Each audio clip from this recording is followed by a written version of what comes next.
Hello and welcome to this tutorial. In this video, I'm going to demonstrate how to create a heart-shaped logo mark like the one you see here. What I'll be doing in this video is taking a drawing of a logo idea I designed previously in the design process and look at how I can develop and finalize it in Illustrator ready to present to the client. If you are new to this course and want to see how I come up with this design, be sure to check the links in the description to watch some of the previous videos and get access to the free course PDF index. If you are continuing on with the course, welcome back. In the previous video, I demonstrated some techniques you can use to convert your sketches into vector artwork using the image trace tool and the pen tool. Now, using the image trace tool may not be as sharp as you like, and tracing using the pen can take a while. It can be really fiddly and it may not always be the right approach. In Illustrator, there is another way we can save time. Another option you could consider is to craft using strokes and shapes. So in this video, I'm going to demonstrate how to take your sketches and scamps and turn them into vector artwork in Illustrator using strokes and shapes. So let's get into it.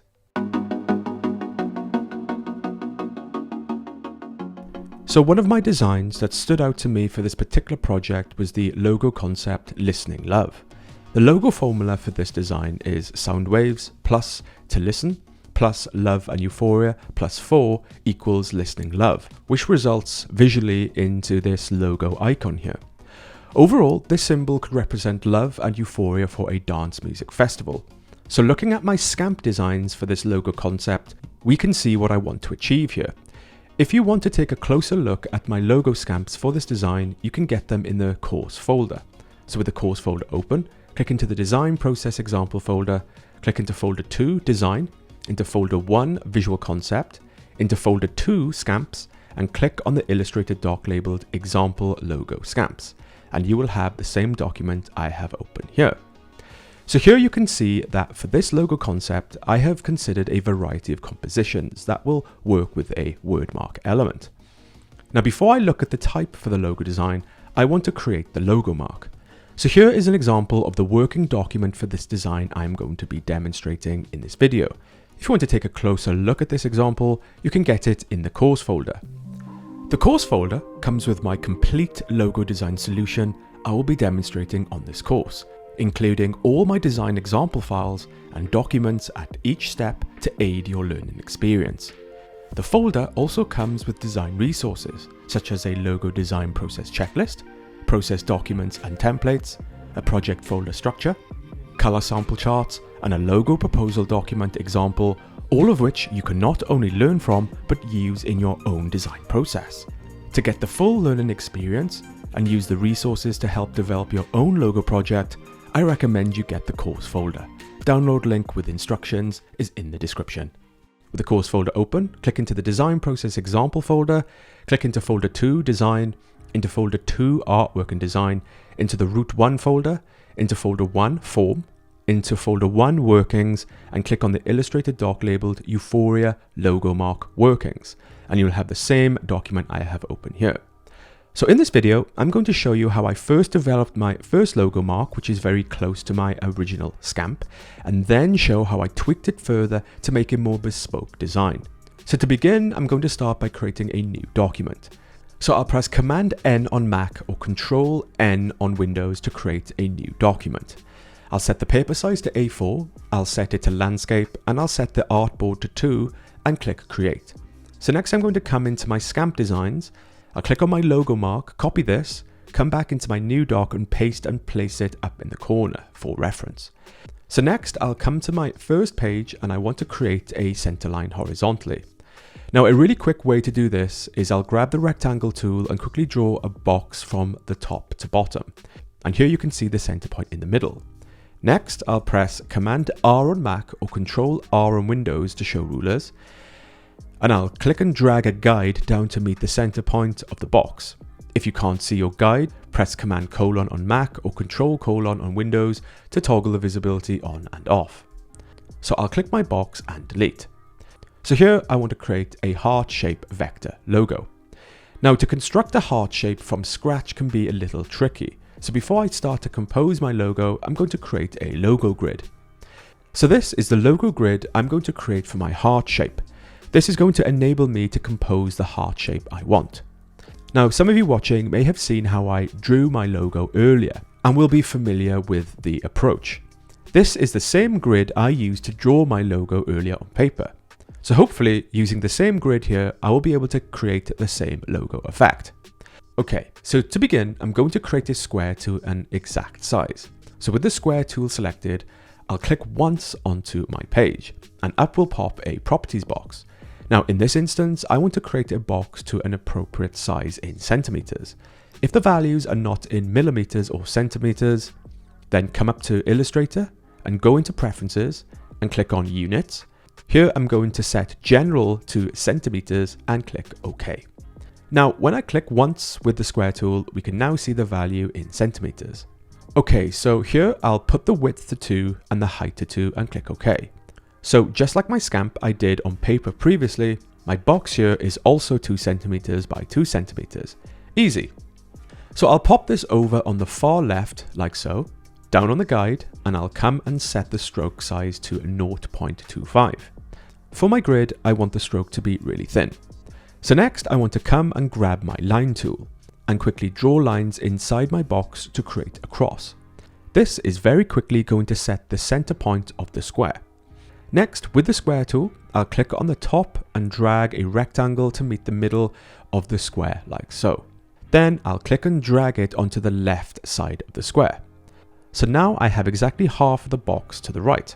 Just like earlier, with the line tool, I'll draw another cross in the box. So next I'm going to click on my square box, press and hold Shift and click on my rectangle box. With them both selected, I'll press and hold Alt and Shift and drag them down to quickly copy and place them immediately below.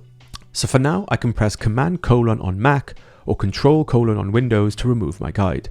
Now the last thing I want to do here, with the line tool, I'm going to draw a line through the middle of my top rectangle and down through the far left rectangle like so. This will now complete the grid I need to create my heart shape stroke line. So now a bit of housekeeping. Next, I'll come over to the Layers panel, and if you can't see this, come up to Window and hit Layers. I'll double click on the name of the layer and name this to Grid. Next, I'll select all the stroke lines with the Selection tool, then come down to the Transparency panel. If you cannot see this, come up to Window and hit Transparency, and I'll set my lines to 20%.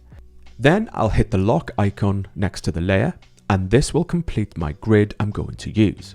Nice. So now I'm going to construct my heart shape stroke line. So first I'll press Command L on Mac or Control L on Windows to create a new layer. Then I'll come and select the circle tool. I'll make sure the stroke is set to black and the fill is set to transparent. My stroke weight will still be at 0.2.5, and I'll click and drag to draw a circle in the box like so. So next comes the tricky part. With the pen tool, I'll place my pointer in the middle of the top left corner, then come and click on the center point on the top of the circle and click and drag out right while holding Shift. And I'll drag out until I see the handle fall onto the center line, like so. Then I'll release and we will have our first curve. So next I'm going to create my next curve. So with the pen tool active, I'll click on the bottom line of the center point. Then come and click on the center of the circle on the far right. I'll click and drag up while holding Shift until I see the stroke nicely curve out and away from the outside stroke of the circle, like so. So now I have created the initial stroke for one side of my heart. Next I'll come and toggle the visibility of the grid layer, and we can see the stroke line more clearly. So now I need to join these strokes up.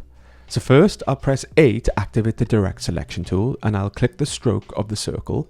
Once selected, we should now see the anchor points. First I'll click on the far left anchor. With it selected, I'll press delete on the keyboard, and that will split the circle stroke. I'll click on the bottom and again press delete. So now we have the curve I'm looking for. Next I need to join these together. So I'll press Command Y on Mac or Control Y on Windows, and this will put us into outline mode. This allows us to focus purely on the stroke lines and make sure they line up.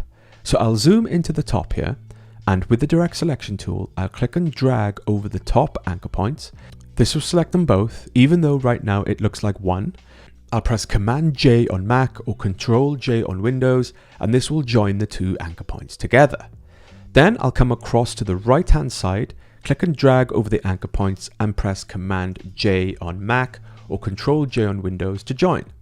So I'll zoom out, press Command Y on Mac or Control Y on Windows to go back into normal mode, and if I click off the stroke and back on with the direct selection tool, we can see that it is now all one continuous stroke. Perfect. So the last thing I need to do here, I'll press P to activate the pen tool, click on the bottom of the stroke, and then click on the top to join them together. This will now create a solid shape, and it's really important we create a solid shape here instead of just a stroke, which you will see shortly. So with my shape complete, I'll toggle back my grid and I'll move my shape into the center of the page like so. Now looking at my scamp, we can see that what I want is 4 waves to emit out from the center. And I want the thickness of the white space between to match the thickness of the strokes. So let's take a look at how we can do this. So back to my shape, I'll select it and I'll come into the stroke panel. If you cannot see this, come up to Window and hit Stroke. And first I'm going to set the stroke to 25 points. Now by default, the align stroke is set to center. On this occasion, I want it to be set to the outside. So I'll click the align stroke to outside. If you can't see the align center, just be sure to click on the stroke tab a few times and it should reveal itself. Okay, so this is why we need a solid shape here, because you can't set the stroke to outline on a path that is not complete. You can only do this on complete shapes. So with the stroke set, I now want to create another stroke on the outside. So I'll zoom out and select my stroke with the selection tool. So here is a little technique I like to use to build infinite strokes outwards. So with the stroke selected, I'll press Command C on Mac or Control C on Windows to copy. I'll then press Shift plus Command V on Mac or Control V on Windows to paste. And this will paste in place exactly on top of the shape. With the new shape selected, I'll press and hold Shift and press right on the keyboard 5 times. Really important you press and hold Shift when you do this.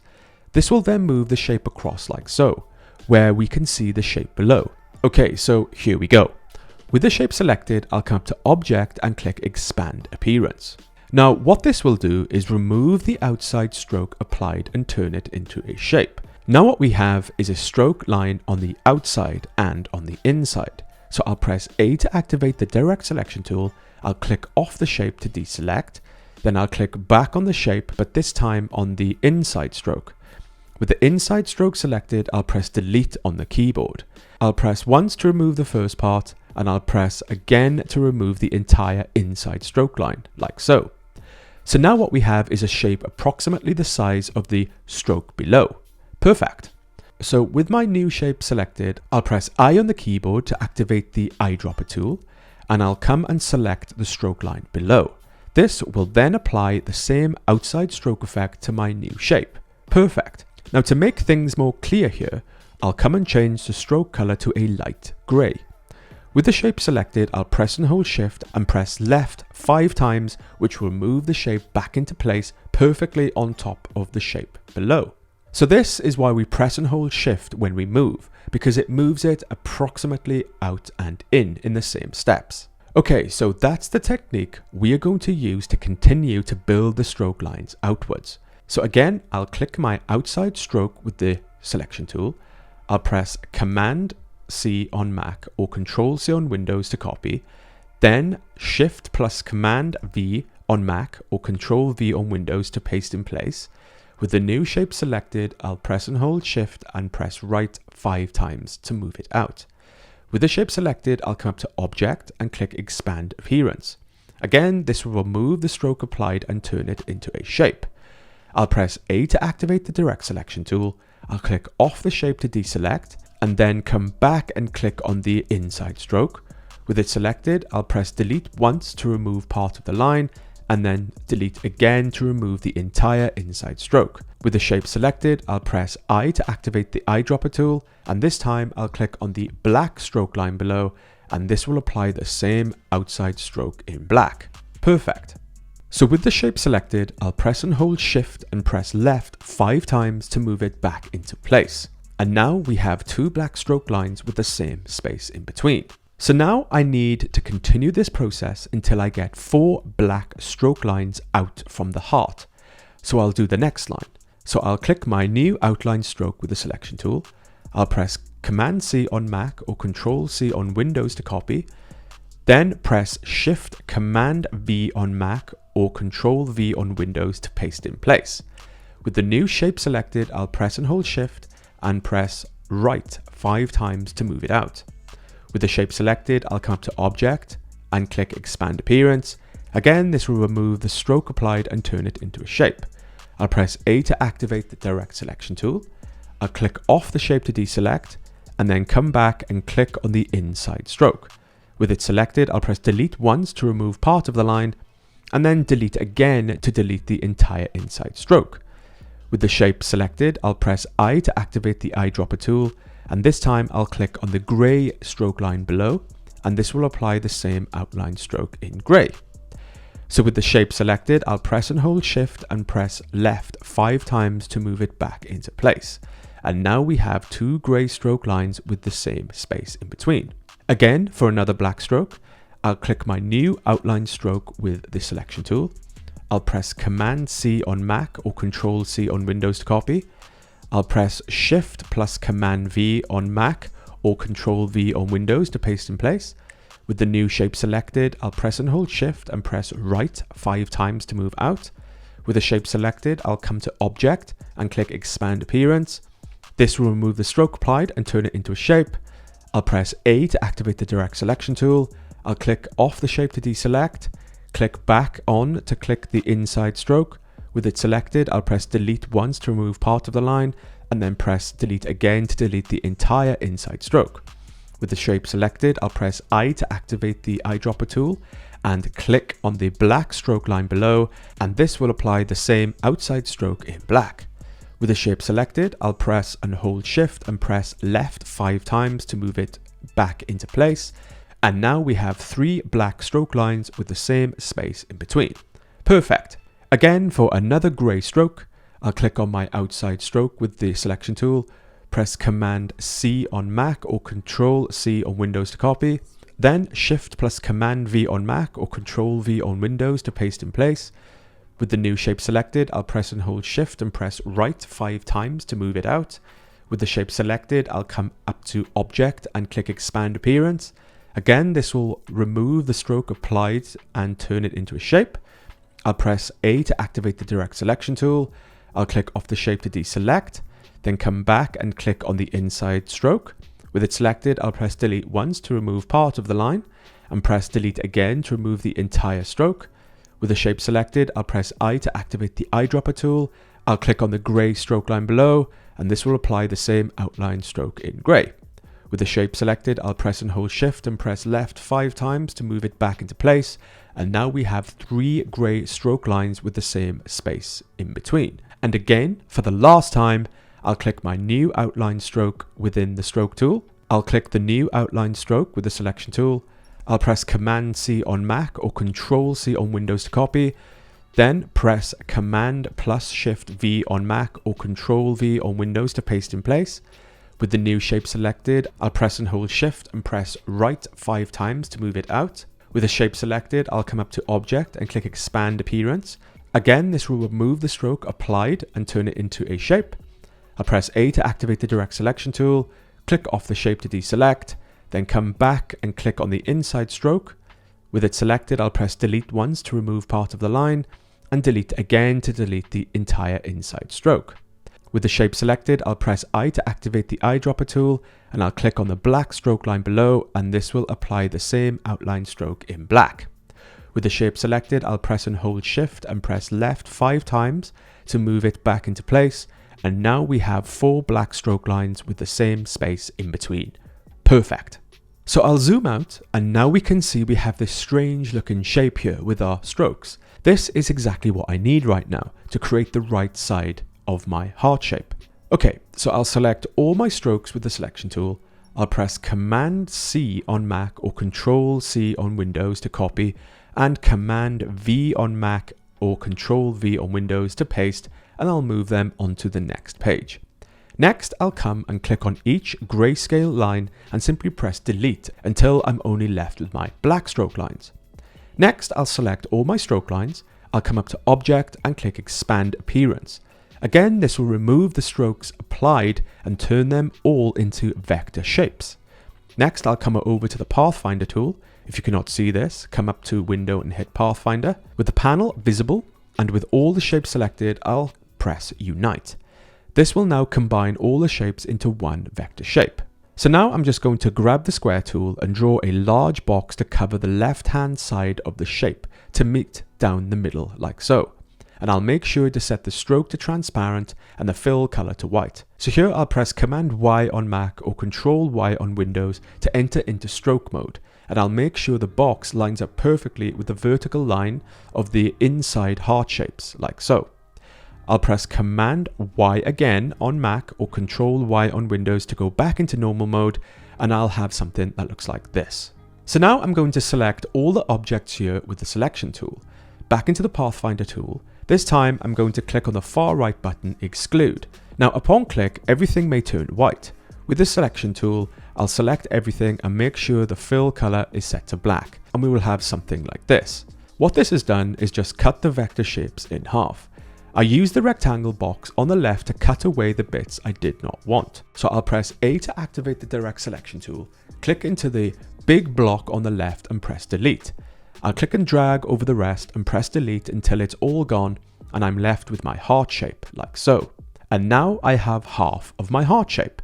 So I'll press V to activate the selection tool and click on the heart. I'll press Command C on Mac or Control C on Windows to copy, and Shift plus Command V on Mac or Control V on Windows to paste into place. With the new selection, I'll come up to Object, hit Transform and click Reflect. On the Reflect option, I'll make sure to select Vertical at an angle of 90 degrees and click OK. I'll hold Shift and click and drag left into place like so. And now I have my heart complete. Awesome! So if we compare this to my scamp, it's not exactly the same, but it's not far off, and I'm happy here with the result. Now taking a look at my scamps, we can see how I am thinking about using the Logomark. Now one layout in particular is this one here. This is an emblem logo where the type is encapsulated into the heart shape in a lockup. Now looking at the way the heart curves out above the type, I'm not sure on the way it dips in the middle. I'm a little unsure if that is comfortable. So what I'm going to do now is look at an alternative to make this layout fit more comfortably. So back into my artwork doc, I have my heart shape here. But now I want to try one more time to see if I can create an alternative to fit my type inside more comfortably. So I'll come over to the layer panel. I'll just uncheck the lock icon on the grid layer. I'll come over to the artboard panel. If you can't see this, come up to Window and hit Artboards. I'll click the top artboard, hold Shift and select the artboard below. Then I'll hit the menu icon. I'll hit Duplicate Artboard, and this will duplicate my two artboards with the artwork on. Next, I'll hit the menu icon. This time, I'll hit Rearrange All Artboards, and here I'll make sure the columns are set to 2 and click OK. So I'll start by removing the duplicated artwork on the two artboards, but I'll keep the grid. I'll come back to the Layers panel and hit the lock symbol again on my grid layer. So just like earlier, I'm going to compose a new heart shape. So with the circle tool, I'll click and drag a circle inside the box, and I'll make sure the stroke is set to black, the stroke size is set to 0.25, and the fill is set to transparent. Now this time, instead of drawing a curved stroke on the top, I'll grab the line tool and draw a line horizontal from the center point across to the top of the circle. Then I'll press P to activate the pen tool. And just like earlier, I'll click on the center point below and click on the outside right on the circle edge and drag up to create a curve out until it sits comfortably on the circle stroke like so. This time, however, I don't want to create as much of a curve below, so I'll pull out just so it sits nicely on the circle, but try and keep the curve to a minimum. So with my new stroke line, I'll come and toggle off the visibility of the grid layer, and this time we have a very different shape. This time the heart shape is not so typical, without the dip in the middle. Here I'll be going for a more unique approach. So just like earlier, I'll delete the left and bottom anchor point from the circle. I'll click and drag over the top anchor points with the direct selection tool and press Command J on Mac or Control J on Windows to join. I'll drag over the side anchor points and press Command J again on Mac or Control J on Windows to join. Then with the pen tool, I'll join the top line with the bottom to complete the shape. So I'll drag my new shape into the middle and I'll use the same technique as I did earlier. Now I won't go into all these steps again, I'll just quickly generate the strokes using the same technique as before. After using the same technique, I will have my new stroke lines like so. And this time we can see we have a very different shape for the heart. So like earlier, I'll select them all and copy them onto my next page, removing all the grey strokes. I'll select them all and come up to the object and click expand. And then I'll hit the Unite button in the Pathfinder panel. Next, I'll draw a white box flush to the inside vertical line. I'll select them all and hit the Exclude button in the Pathfinder panel, turn the strokes to black and remove the parts on the left. I'll select my new shape, copy and paste it into place, come up to Object, hit Transform and Reflect vertically, and I'll drag over to the left into place, and now I have a new heart-shaped logo, but this time without the dip in the middle. So looking back at my scamp, I can see that I want to place text across the middle. With my new alternative design, with the line coming across flush horizontally, it looks like it's going to fit in there much more comfortably. Also, I like how this heart shape is not so typical and feels a bit more unique. We can still see a heart shape here, but the overall composition seems a bit more refined, balanced and minimal. The original heart logo looks more youthful, where the new logo feels a bit more neutral. I think this would be a cool logo symbol to represent a dance music festival. So with the new vector artwork, I can now save this into my project folder. So I'll come up to File, Save As, and navigate to the project folder, into the design folder, into the artwork and design folder, into the form folder, into folder 1 workings, and this time I'll name this Listening Love Logomark Refined and click OK. So and I'll have a new copy of my vector artwork onto the computer. It's very common to develop the logo even further and make edits and changes we may not initially anticipate. As we can see in this example, I originally drew the heart waves on paper in this way, but it was only when I artworked this up on the computer that I realized a potential weakness, so I took steps to enhance it. Remember, sketches and scamps are just ideas. Even though they clearly portray a strong idea visually, they are not always the final design, and a degree of refinement and polish is often required and applied when working them up on the computer. In this video, I demonstrated how I converted my sketch into vector artwork. Now, you are welcome to follow along with my example, but if you're following along with this course, I would recommend you convert your own drawings into vector artwork. So, if you're following along with your own design idea, take a pause and carry out your process. Before moving on, undertake the same process I have just demonstrated, if appropriate, to create your own vector artwork. If this technique works for you, great. However, you can also use some of the techniques I demonstrated in the previous video. Whichever technique you use, be sure to share your artwork and tag me over on Instagram or Twitter. I would love to see what you can come up with. Remember, you will be able to use this artwork when you come to build a client proposal later in the process. Once you have prepared your vector artwork, let's continue. So that is one technique I use to artwork my scamp logo designs in Illustrator. Depending on the artwork, I may utilize a variety of tools and techniques, as demonstrated in this video and in the previous videos. Now, you may be wondering, what about color? Well, at this early stage in the design process, I'm not going to explore color just yet. This is just the first part of my logo development for the logo design. Now, we will get to color soon, but I won't explore color until I complete my entire logo composition. So, looking at my scamps, my intention for the logo design is not only to use the Logomark, but to also use type as part of the design. Now I have my Logomark element created, I now want to look at developing the type element to complete my logo design. Now, in the previous video, you will have seen me trace my type element in Illustrator, so I could just use this. However, there are times when I design logos, I may want to consider other options. When considering type for logo design, there will be a variety of approaches you can take. which will determine the nature of the direction of your logo design. In a previous episode, I discussed considering type for your design, where I outlined the options we have as designers when working with type for our logo design. Now it's time to start thinking more practically about how I'm going to use type. In the next video, I'm going to discuss some important things we will need to keep in mind when using type as part of our logo design. So see you in the next video.